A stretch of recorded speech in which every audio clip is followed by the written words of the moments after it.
Quante volte nella nostra vita sentiamo dire che ad ogni scelta corrisponde una rinuncia.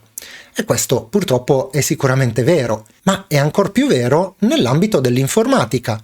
Perché naturalmente nel momento in cui acquistiamo un computer con su installato Windows, automaticamente stiamo rinunciando ad acquistare per esempio un computer Mac, oppure stiamo rinunciando ad acquistare un computer Linux, anche se a dire il vero potremmo fare un cosiddetto dual boot e farli convivere. Ma in realtà io oggi vorrei mostrarti uno strumento completamente diverso che ci consente di rendere letteralmente il nostro computer onnipotente, facendoci girare qualsiasi sistema operativo senza bisogno di fare operazioni particolarmente complesse, senza rischiare di compromettere in alcun modo il nostro hard disk ed anzi potendo usare questo strumento per testare sistemi che non siamo certissimi di voler installare e vedere come vanno prima di farlo, oppure ancora di far girare su questi sistemi dei programmi della cui sicurezza non siamo del tutto certi, senza rischiare di fare alcun danno alla macchina principale. Di la verità, ti sembra troppo bello per essere vero. Andiamo a vedere se lo è. Ti senti pronto? Iniziamo. Per questo video ho pensato di fare un'operazione un po' diversa rispetto al solito. Infatti vorrei partire dal prodotto finito e successivamente mostrarti come si arriva ad ottenere questo risultato anche sul tuo computer. Ma supponiamo che invece io abbia bisogno adesso di fare un'operazione che posso fare solamente con Linux e che quindi io voglia passare alla mia distro Linux preferita, che per inciso si chiama Garuda Linux. Cosa dovrei fare? Come puoi vedere, niente di più di quello che ho appena fatto. Ho premuto una combinazione di tasti personalizzata sulla mia macchina e adesso mi trovo in Garuda Linux, come puoi vedere, con tutti quanti i suoi effetti come le finestre tremolanti e ad esempio lo sgretolamento quando viene chiusa una finestra. E se avessi invece avuto bisogno di lavorare su Mac, perché c'è un programma che gira solamente lì, come puoi vedere, niente di diverso. Ho semplicemente premuto un'altra combinazione di tasti personalizzata sulla mia macchina e sono passato ad una macchina Mac. Quindi una macchina con tutti quanti gli effetti classici e soprattutto i programmi e il sistema operativo macOS che gira tranquillamente, anzi convive con tutti gli altri sistemi che ti ho appena mostrato sul mio unico computer. Bene, andiamo a vedere come ho fatto a realizzare questa cosa, ma prima spegniamo il Mac.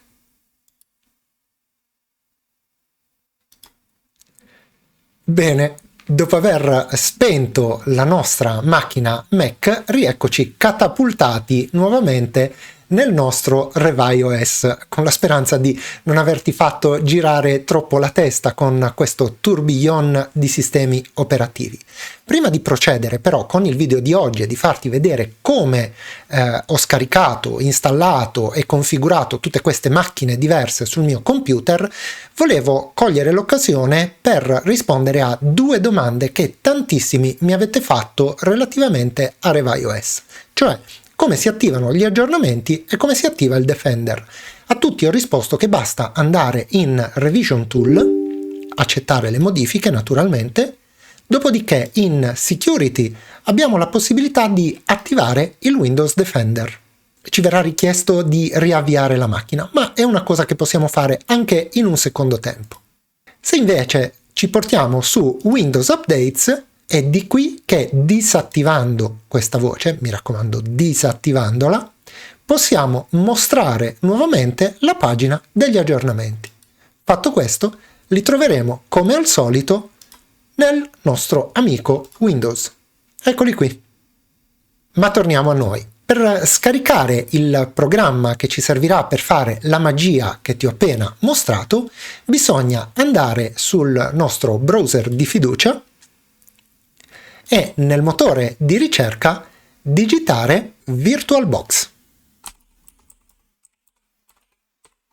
Effettuiamo la ricerca e andiamo a cliccare sul primo risultato, virtualbox.org.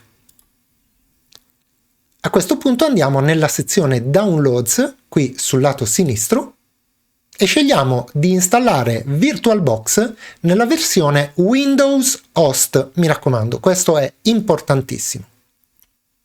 Mentre il nostro VirtualBox viene scaricato, possiamo ancora scendere un pochino più in basso e andare a scaricare l'extension pack che può esserci utile. Qui ci basterà cliccare su All Supported Platforms. Bene, adesso che abbiamo i nostri 2 pacchetti scaricati sul computer, prima di andare a lanciarli, dovremo aggiornare la nostra macchina aggiungendo un ulteriore componente della Microsoft.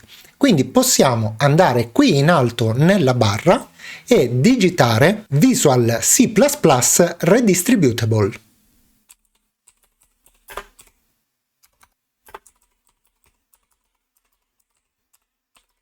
Effettuiamo la nostra ricerca e andiamo a selezionare il primo risultato, quello del sito microsoft.com. Scendiamo nella pagina fino a questa parte qui e a seconda che abbiamo una macchina a 32 bit oppure a 64 bit, scegliamo il risultato con scritto x86 per le macchine a 32 bit o il risultato x64 per le macchine appunto a 64 bit. In questo caso, essendo la mia macchina a 64 bit, sceglierò proprio questo. Clicchiamoci su ed effettuiamo il download.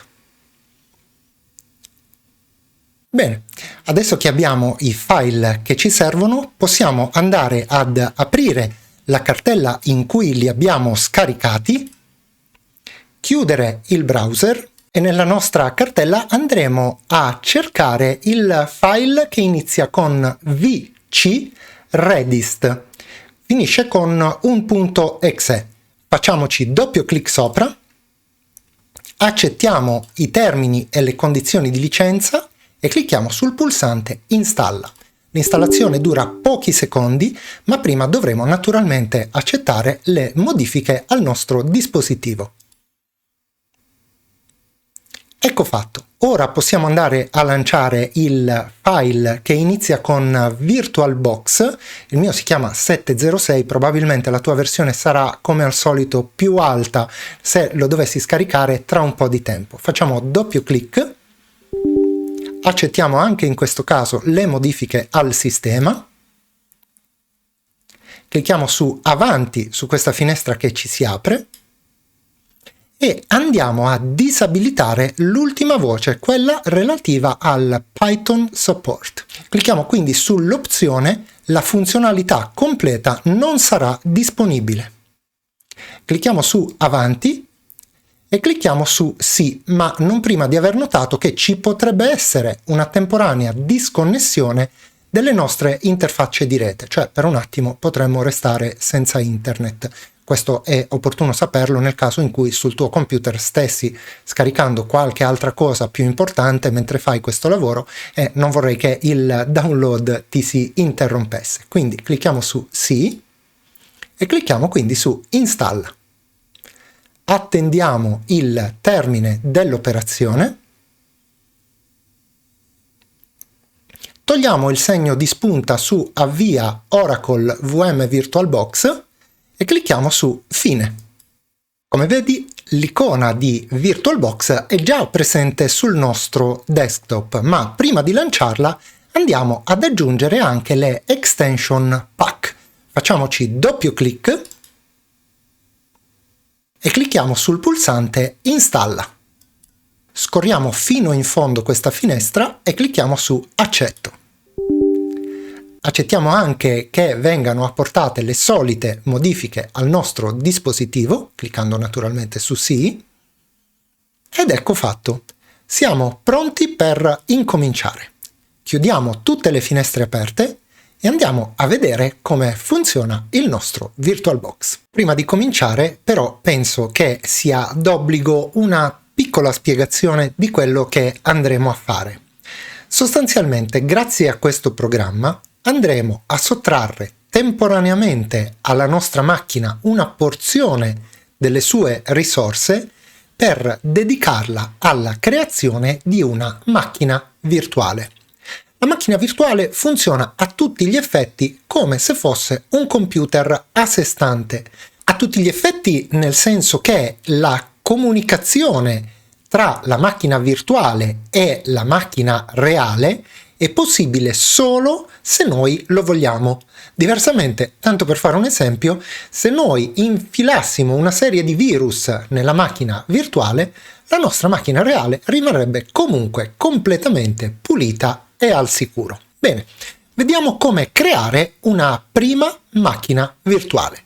Andiamo ad aprire VirtualBox e su questa finestra andiamo a fare clic sul pulsante Nuova. Ci viene chiesto di dare un nome alla nostra macchina virtuale. Il nome potrà essere ad esempio quello del sistema operativo che ci andremo a mettere su.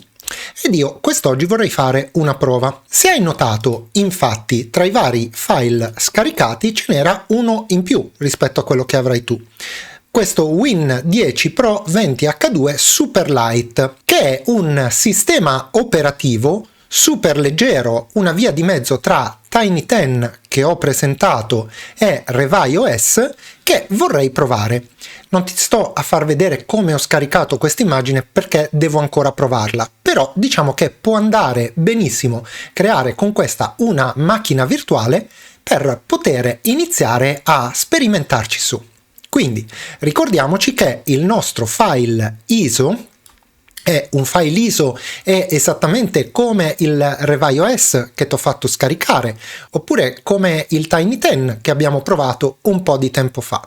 Si tratta sempre di file ISO che sono ottimi per VirtualBox perché VirtualBox può effettuare il boot, cioè l'avvio dai file ISO, esattamente come se si trovassero su un pendrive, operazione anche questa che abbiamo visto fare più di una volta e in varie occasioni. Quindi torniamo alla nostra macchina e la chiameremo appunto Win10 Superlight. Naturalmente il nome che potrai dare tu potrà essere anche differente. Sceglieremo poi in quale cartella del computer fare andare a finire l'unico file che verrà generato da VirtualBox che conterrà tutta la macchina. In questo caso lo metto nella mia cartella utenti sotto la voce VirtualBox VMS che sta per Virtual Machines. Come immagine ISO, come ti ho appena spiegato, clicco su Altro e vado in Download a cercare proprio la ISO di cui ti ho appena parlato. Quindi ci faccio clic su e faccio un clic sul pulsante Apri. Come vedi, appena ho selezionato questa ISO, VirtualBox ha immediatamente capito che si tratta di una macchina Windows, che si tratta di un Windows 10 nella versione a 64 bit, cosa che ci viene confermata anche in questo punto del file. Quindi possiamo andare a cliccare il pulsante Avanti. In questa schermata possiamo lasciare tutto quanto come si trova, a meno che non abbiamo una chiave prodotto che vogliamo mettere, quindi una product key che vogliamo associare al sistema operativo che stiamo installando sulla macchina virtuale, e dobbiamo stare attenti a questi segni di pericolo. Per esempio mi viene detto che il nome Win10 Superlight in questo caso non va bene, quindi dobbiamo andare ad effettuare una correzione. In questo caso vado a togliere gli spazi. Ecco fatto, abbiamo il segno di spunta, possiamo lasciare tutto quanto il resto come si trova e possiamo andare a spuntare questa voce Guest Additions. Le Guest Additions ci consentono di avere una migliore visualizzazione e più funzionalità sulla macchina che installeremo. Clicchiamo ancora su Avanti e a questo punto possiamo decidere quanta della nostra memoria RAM dedicare, ripeto, temporaneamente, non la stiamo sottraendo definitivamente alla nostra macchina, quanta ne andremo a dedicare appunto alla macchina virtuale. Possiamo scegliere un qualsiasi range che si trovi nella fascia verde. Quando andremo nell'arancione, questa avrà un impatto sulle prestazioni della macchina. Quando andremo invece nella zona rossa, potremmo creare dei problemi alla nostra macchina. Io andrò a dargli 4 GB di RAM in questo caso. Poi potremo scegliere il numero di core del processore da attribuire a questa macchina. In questo caso io opto per 2 core. Per questa macchina non sarà necessario abilitare l'EFI, è una cosa che magari vedremo più in là. Clicchiamo su Avanti e scegliamo la dimensione del disco rigido che vogliamo creare per questa macchina. Veniamo informati che la dimensione massima che possiamo attribuire a questo disco è appunto di 2 terabyte. In questo caso io sceglierò di fare un disco da 40 gigabyte. Clicchiamo sul pulsante Avanti e clicchiamo quindi su Fine. Partirà automaticamente l'accensione della nostra macchina virtuale. Possiamo chiudere questo pannello laterale e andare a portarla a tutto schermo. Come vedi, ha già trovato la nostra immagine ISO di Windows 10 22H2 e sta preparandosi ad installare questo sistema. Possiamo sempre chiudere queste finestre laterali e, come vediamo, nel momento in cui il nostro puntatore entra all'interno del riquadro piccolino per ora attribuito alla macchina virtuale, viene catturato, cioè quando si trova al di fuori ci consente di agire sulla nostra macchina normale, ma quando invece si troverà al di dentro vedremo che potremo agire appunto sulla macchina virtuale. Come vedi, l'installazione sta procedendo, quindi aspettiamo che vada avanti normalmente.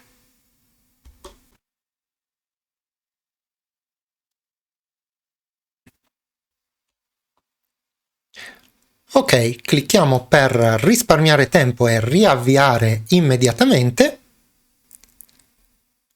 Vediamo che la nostra macchina virtuale riprende il suo normale ciclo di avvio.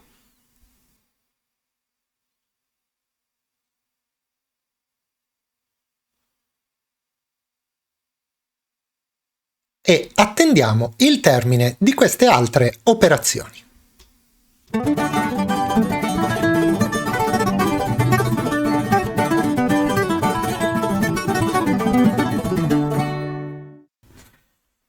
Bene, ed eccoci qui nel nostro nuovo sistema operativo Spectre, che andrò a provare e probabilmente ti presenterò a breve, ma solo se lo riterrò davvero affidabile. Quello che possiamo fare è tutto quello che faremmo normalmente su un computer, quindi possiamo navigare in internet, aprire, chiudere programmi, installarli, disinstallarli, come se ci trovassimo su una macchina normalissima. Eccoci qui. Basta, questa te la risparmio. Chiudiamo il browser e andiamo a vedere invece come fare a tornare nella nostra macchina normale, cosa che possiamo fare in diversi modi. Innanzitutto, scendendo qui in basso si aprirà una barra in cui nella voce visualizza potremo uscire dalla modalità schermo intero. Oppure alternativamente, cosa che io di solito uso perché trovo molto più comoda, c'è una combinazione di tasti che sono i tasti CTRL ed F che riportano la macchina in finestra. Eccola qui. Quindi noi possiamo abbassare la finestra e vedere che sotto c'è il nostro Revai OS. Ma c'è una sorpresa che vorrei farti, perché devo dirti un piccolo segreto. Anche questo Revai OS è una macchina virtuale. Se io infatti adesso premo un'altra combinazione di tasti, si riduce a finestra anche il mio Revai OS e qui puoi vedere il mio vero desktop. Quindi che cosa abbiamo fatto durante questo tutorial? Abbiamo inserito una macchina virtuale in un'altra macchina virtuale, ma questo te lo dico solo per curiosità. Torniamo al nostro Revai OS e vediamo come andare a spegnere la macchina virtuale appena creata e soprattutto a rilanciarla successivamente. Torniamo a schermo intero e facciamo un normale arresto del sistema del nostro Spectre. attendiamo il termine dell'operazione e andiamo a vedere come avviare la macchina. Ci basterà aprire VirtualBox, selezionare la macchina, per il momento ce n'è una sola, ma nei prossimi tutorial spero di riuscire a farti vedere come inserire tanti altri sistemi operativi come quelli che hai visto utilizzare a me. Quindi per avviare la macchina, dicevo, basta selezionarla e premere questo pulsante verde avvia. Vedremo che ci si aprirà la finestra della macchina virtuale in automatico e che ne verrà effettuato l'avvio come mi hai visto fare tante volte nei precedenti video. Ed eccoci qui. Come certamente avrai capito, questa era solo una piccola introduzione, un'infarinatura, diciamo, al vastissimo mondo delle macchine virtuali. Naturalmente devi tenere presente che per creare delle macchine virtuali verranno condivise, come ho spiegato nel video, le risorse disponibili sulla tua macchina, quindi di conseguenza dovrai avere una macchina un minimo performante se vuoi che le macchine virtuali girino decentemente. Comunque considera che se sul mio computer, che non è particolarmente performante, sono riuscito a mettere addirittura due macchine virtuali, come ti ho mostrato, una dentro l'altra, tutto sommato c'è un ampio margine. Se per caso stai pensando di cambiare computer, ti indicherò in descrizione di questo video alcuni modelli che magari possono andare bene per vari usi, tra cui, perché no, anche questo qui. Sarebbe bello poi sapere nei commenti se c'è un effettivo interesse verso questo argomento e se in particolare ti piacerebbe vedermi provare qualche sistema operativo in particolare, perché su questo possiamo sicuramente lavorarci. Per adesso mi concentro un pochino a provare questo nuovo Ghost Spectre per vedere come va e soprattutto per capire se può essere un valido sostituto per il nostro amico Tiny 10, che si è dimostrato purtroppo inefficace su alcune macchine per una mancanza di driver e per una sua limitatezza. Detto questo, come sempre, non mi resta che salutarti e darti appuntamento alla prossima.